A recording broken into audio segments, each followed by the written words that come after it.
Every day and every minute of every day, there is a battle going on inside of you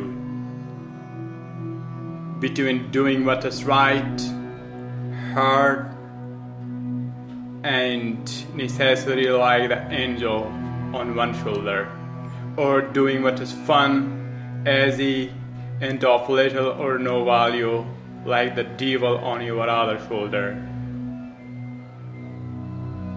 Every minute of every day, you must fight and win this battle with the expediency factor and resist the pull of the path of the least resistance. If you truly desire to become everything you are capable of becoming, take control of yourself.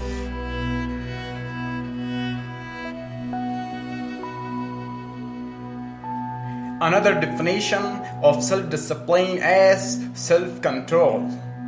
Success is possible only when you can master your own emotions, appetites, and inclination. People who lack the ability to master their appetites become weak and dissolute, as well unreliable in other things as well. Your capability to control yourself and your action, control what you say and do, and ensure that your behaviors are consistent with your long-term goals and objectives mark of the superior person. Self-discipline has been defined as self-denial. This requires that you deny yourself the easy pleasure, the temptations that lead so many astray, and instead discipline yourself to do only those things that you know are right for the long term and appropriate the moment.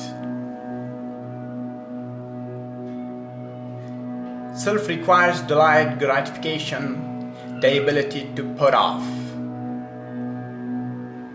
satisfaction in the short term in order to enjoy greater rewards in the long term. Think long term. Sociologist Dr. Edward Benfield of Harvard University conducted a 50 years study into the reason for upward socio-economic mobility in America. He conducted that most important single attribute of people who achieved great success in life was long-term perspective. Benfield defined time perspective as the amount of time an individual into the consideration when determining his present action. In other words, the most successful people are long-term thinkers. They look into the future as far as they can to determine the kind of people they want to become and the goals they want to achieve. Then they come back to the present and determine the things that they will have to do or not to do to achieve their desired futures. Successful people make sure that everything they do in the short term is consistent with where they want to end up in the long term. They practice self-discipline at all times.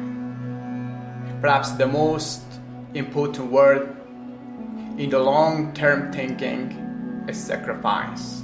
Superior people have the ability to throughout their lives make sacrifices. In the short term, both large and small, so as to assure greater results and rewards in the long term, you see this willingness to sacrifice people who spend many hours and years preparing, studying, and upgrading their skills to make themselves more valuable so that they can have a better life in the future.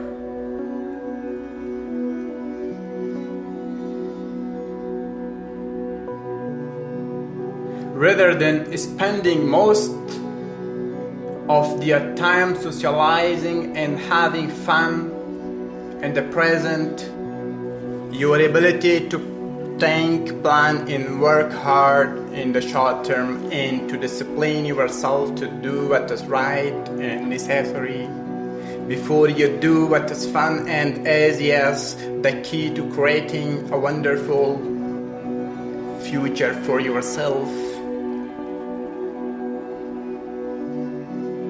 Your ability to think long term is to develop skills.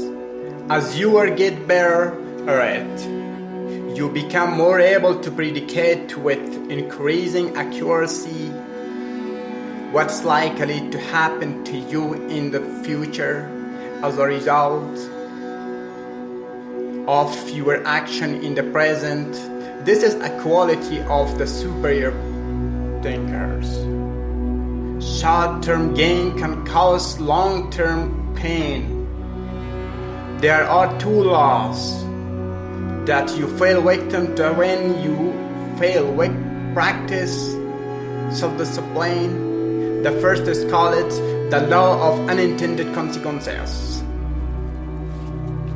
This law states that the unintended consequences of an action can be far worse than the intended consequences of that behavior because of a lack of long-term thinking.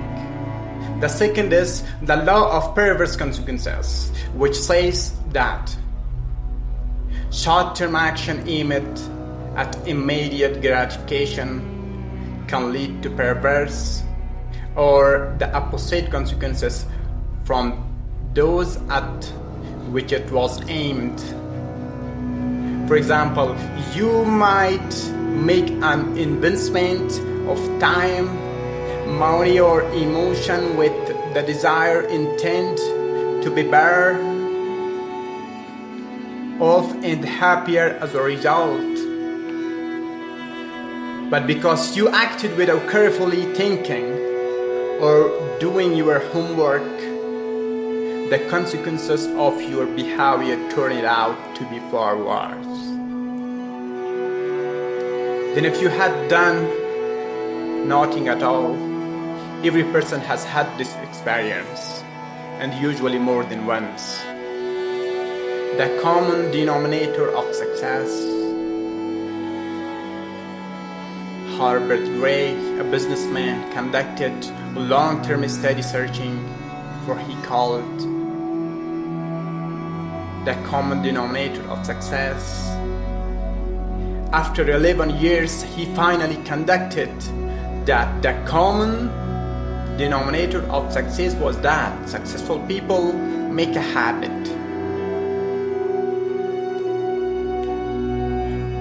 of doing the things unsuccessful people don't like to do. And what were these things?